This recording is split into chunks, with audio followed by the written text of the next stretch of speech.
All right, Jules, it's that time when we try to game plan. We try to predict what will happen behind us here in the final. We have two. We can say there's two national teams that have a ton of identity. Yeah. I don't think there's any new injury concerns. Obviously, Spinazzola missing for Italy, but that already happened. Yeah. Formations. You just stop me if you start disagreeing. Italy are going to play 4-3-3. Yeah. We will see the same lineup as before. The one possible potential tricky wrinkle is might he start messing around, maybe Di Lorenzo on the left, Toloi on the right. I don't drop Emerson. I don't think so. No, I mean. Although I will say this about Emerson.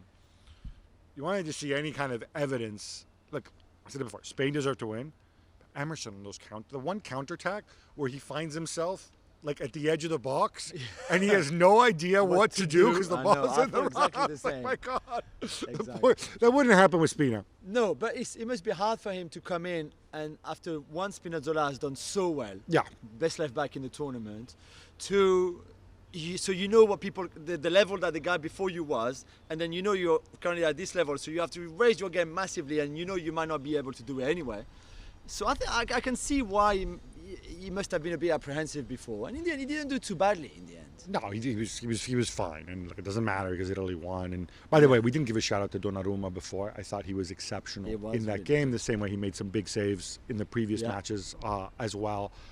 I thought the whole move to Paris Saint-Germain and leaving Milan was going to mess him up like it did at the Euros. Whatever it is, the guy's an iceberg. So far, yeah. So far, he's nothing at all getting to him. Yeah. So if Italy play that way, and we expect Italy again to play the way they did in the previous matches, controlling the midfield, obviously they tried to do it against Spain, weren't able to, but certainly how they played in the first 5 matches. And then, by consequence, we expect England to sit off the ball and rely on the pace of Sterling, Kane dropping deep, Saka, which is essentially what they did before. Exactly. And same team as the one that beat the Danes, and some, that team with Saka on the right, I think. Because that is always the question mark, Saka. You're sure about that? Yeah, 100%. And he was key on the goal as well. I don't think there's any doubt that he will start again.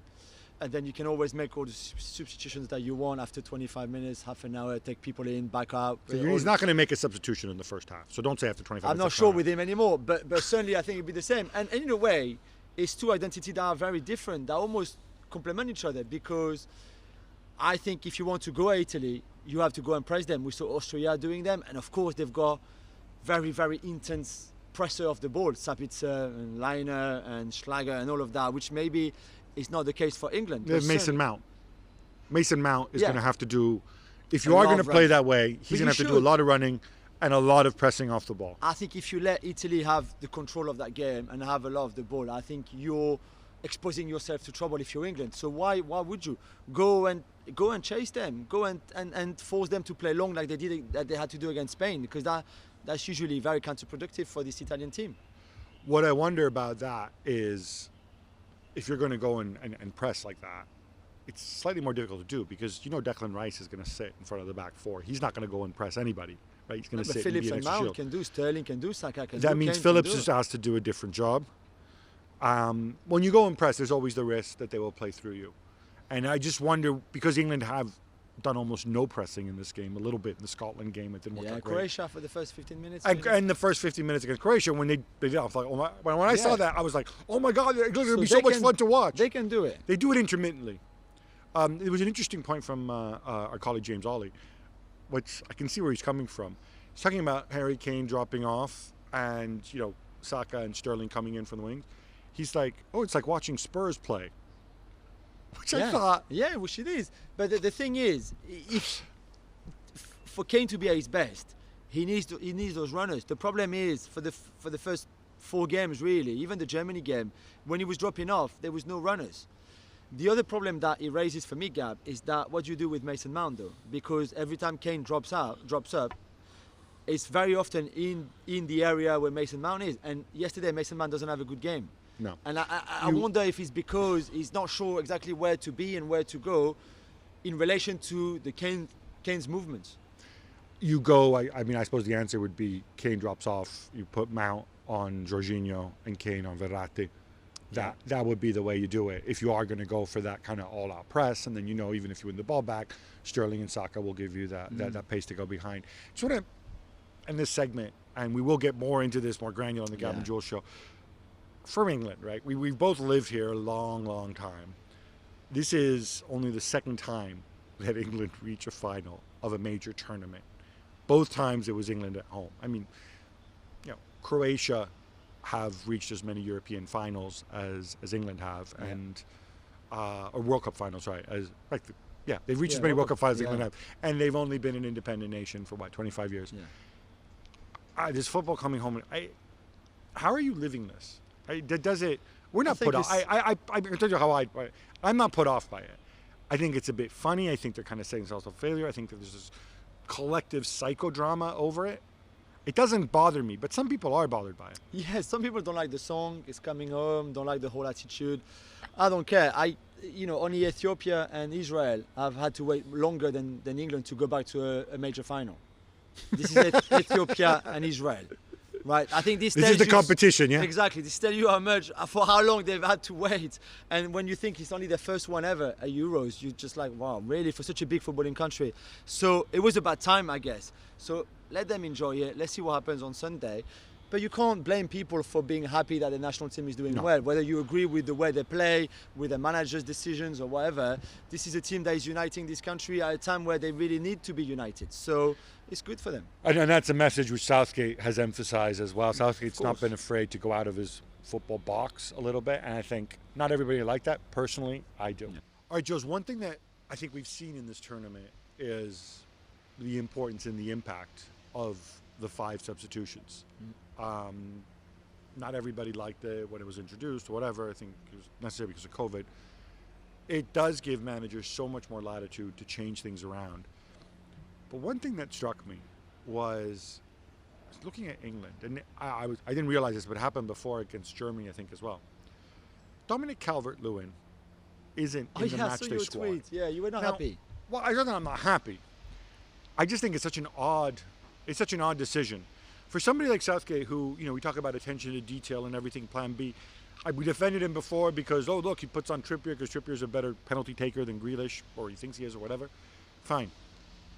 But Dominic Calvert-Lewin is the only center forward you have in your squad apart from Harry Kane.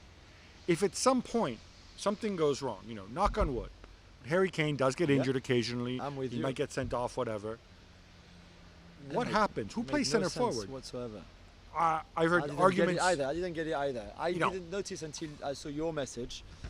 But yeah, it didn't make sense. Hey, what if you need an aerial threat? What if the other team puts everybody in the box and you just need to start going route one? Exactly. Or even go 2 up front. If you two go down with 25 minutes to go, you go 2 up front, Calvert-Lewin and Kane, and then you go. The argument, I guess, is you have Rashford, but then Rashford isn't particularly good in the air. No, he doesn't seem to be fully fit in this tournament, and he's more of a winger anyway. I just Sterling can play up front, Foden, but it's not the same. Completely different profiles. Again, not against the 3 monsters at the back for Denmark, for example. Yeah. So I'm with you. Why does he do that? I don't know. But again, maybe there was something at training that we didn't see. Maybe he got a little knock like Saka did before the quarterfinal as well, and could not be in the squad, and we just don't know about. But it was really strange. One of the things that struck me about Mancini is that we've said he's not going to change. It's Mancini, Immobile, Chiesa, and Insigne up front. He does have options on the bench. Part of me thinks, would he be better off taking Chiesa off the bench? Chiesa's been so good, and he brings all that energy. I do wonder about that. Chiesa can change games when he comes on, obviously. Yeah, but he changed game when he started as well on Tuesday. And I've come around to that. It's a quality issue. I'm more worried about Barella because I just think that he's played so much this season, and his game is all about intensity and energy and running and be everywhere and never stopping and never breathe, and that it looked to me already in the quarterfinals. I thought that he looked a bit tired, and I thought against Spain where at times he was chasing shadows because the movement of Koke and Pedri and Busquets was at times a bit too much for him, and I just wonder in what kind of physical strength or level he's going to be on Sunday for this final. When we were talking about potential changes, I think that is the other one that might come into it. I think a lot is going to depend on how fit he is, how ready he is, what his state of mind is after that game. Again, you have to remind yourself, England's midfield are not going to do that. it's going to be a different game. It's going to be more a game where Italy, like what we expect, Italy have the ball, Rice and Phillips sit off them or go press them, but then they play through them. Yeah. He's more suited to it. But it does make you wonder because, in Locatelli and Pessina, you've got two other guys, or maybe even Cristante if you want to go more defensive. Yeah. You do have other guys who can play that role. So it's an interesting kind of knife edge that Barella's on. Speaking of knife edge, your boy Verratti, I always feel like he's this far away from a yellow card. But he's learning to stay the right side of it. Yeah. I thought he was really good. There's a big debate in France over his impact. And I looked at some of the numbers against Belgium. 61% of his passes were in 2 touches. So control pass. For someone who is often blamed for keeping the ball too much, too many touches, coming back onto his own steps and stuff, I think there was 75% or something like that with 3 touches only. So it's a first touch, control the ball, then then another touch, and then you pass the ball, which I think, and going forward as well, a lot of those passes were forward. I think he's been brilliant. I don't know physically how he will be on Sunday. He had like a strapping on his knee, the knee that he injured at the end of the season, which made his whole participation to this tournament very doubtful and could not play at the start of the tournament anyway. So, but I do think that Verratti would be such a key part. But again, I think the hopes for Italy is that even with Jorginho not at his best against Spain, without Verratti at his best, with no Barella not as maybe fully fit, and they still won the game, even when they lost the midfield battles. So I think that has to give you a lot of optimism for the final. One other point on Italy, before we make a final point in England. Ciro Immobile, we've talked about it before. He is a confidence guy. The reason Mancini always waits to take him off is because his head then drops. Is it a problem how long it takes him to get a shot off, the fact that it's just not working for him? And I thought it was indicative in that game when Immobile came off, Italy basically put Insigne at center forward for a while. And then Belotti. And it's also because Belotti gives you a lot of effort, but and he's got the cool nickname, the Rooster. But he's still Belotti, right? Exactly. Is that a problem? Should they? No, we've seen Mancini played with Bernardeschi as a false 9 before, or Insigne for half an hour. I don't want to see a false 9. No, I don't want to see either. But Immobile gives you a lot more than. Yeah, of course he struggles sometimes with his chances. It takes a long time to shoot. But the Chiesa goal doesn't come without Immobile on the pitch either. No, he gives you a lot of stuff off the ball. The run, he gets those 2 centre-backs so busy. He's going to be such a nuisance for Maguire and Stones, and he might not score, but that he's going to really put his shift in and run all the time, and then you can play long, and he's going to chase the ball and down the channels and all of that, which I think is very important for a striker. I wonder, I'm going to say this, I'm going to go out on a limb here. I wonder if we might not see at some point, depending how the game goes, Raspadori. Simply because this is a guy, 2 caps going into, I don't mean to start, 2 caps going into the tournament. I think he played a couple minutes in garbage time against Wales, but that's it. When they all came on, or something. But he is completely different to Belotti and Immobile. And I think it's not something anybody's expecting. I almost wondered against Spain if maybe, I can understand the Belotti choice because Belotti can hold the ball up and finally you can, in theory anyway, you can release some of the pressure. And also Raspadori against quick defenders like Eric Garcia and Laporte, maybe not the best match. But I just wonder if that might not be, because I know Mancini really likes him. Maybe. Really likes what he's done. Finally on the England point, and I raised the Declan Rice issue because at the start of the tournament, you went with Rice because Henderson wasn't fully fit. And I don't have an issue with keeping Rice if he's performing. I did feel like last night, Rice was maybe the only England player who had a poor game. And I don't just mean with the ball, because we know that I don't know if he's limited with the ball or he's just asked to do that. But I do wonder, Henderson's fully fit. Henderson gives you a lift. Henderson's got the experience. Is that a change you would make? I would change one of the two, Rice or Phillips. But again, this is not my cup of tea. This is not the way I would set up my England team if I was Southgate right now. I would not play like this. So it's very hard for me to say, but I would not start Or then you would not start Mount and you play Henderson, Rice, and Phillips. Oh my God, that would be horrendous, though. But then, I mean, come on, you're England, you're at home, and you play. Yeah. But that's why I would not pass Southgate to do. Why do you do that like and then also play a back three then while you're at it? I would Put not Mings pass Southgate and Cody doing at that. fullback. I mean, seriously, come as on. wide players, as wingers.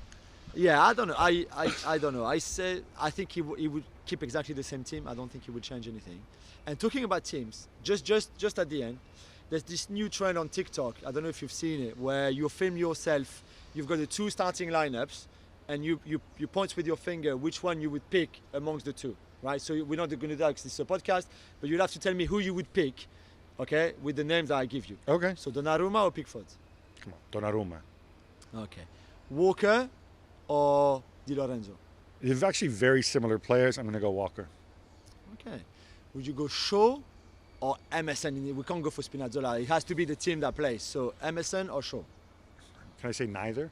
No. You have to give one. Imagine with your fingers you point out what you want. I'm pointing Shaw. Okay, pointing Shaw. Are you pointing Chiellini or Stones? I'm pointing Chiellini. Okay. Are you pointing Bonucci or Maguire? Maguire. Nice. Are you pointing Rice or Jorginho? Oh, come on, Jorginho. Are you pointing Verratti or Phillips? I thought Phillips did really, really well, but I gotta go Verratti. Are you pointing Barella or Mount? And don't be biased. Now be objective. I genuinely feel like there's not much in it at all between the two, but since I have to pick one, I'm going to lean Mount. Ooh, are you pointing Kane or Immobile? Kane. Okay. Sterling or Insigne? Sterling. Nice. And then finally, Saka or Chiesa? We suspect Chiesa. Obviously Chiesa. Yeah. Nice. That was nice. That was good. good. I Really good. Right? I like that. You're not going to ask me Southgate or Mancini? Oh, no. I mean, that would be embarrassing for myself. All right. One last point on Mancini, just because Bernardeschi put it really well. When Mancini took over, Italy had missed out on qualifying for the World Cup. I was depressed. Bernardeschi, after final whistle, said, he first Italy squad. He said, I think we can go and do something important at the Euros. They're like, yeah. Some back of the room said, look at this idiot. He's either a liar or he's crazy. And Bernardeschi said, that was the crazy man. He's not a liar. That was the crazy man who believed. And he's been proven right. Yeah. Exactly. Last day of the Euros, baby. Yeah. Thanks so much for watching ESPN on YouTube. And for more sports highlights and analysis, be sure to download the ESPN app. And for premium content and live streaming, subscribe to ESPN Plus.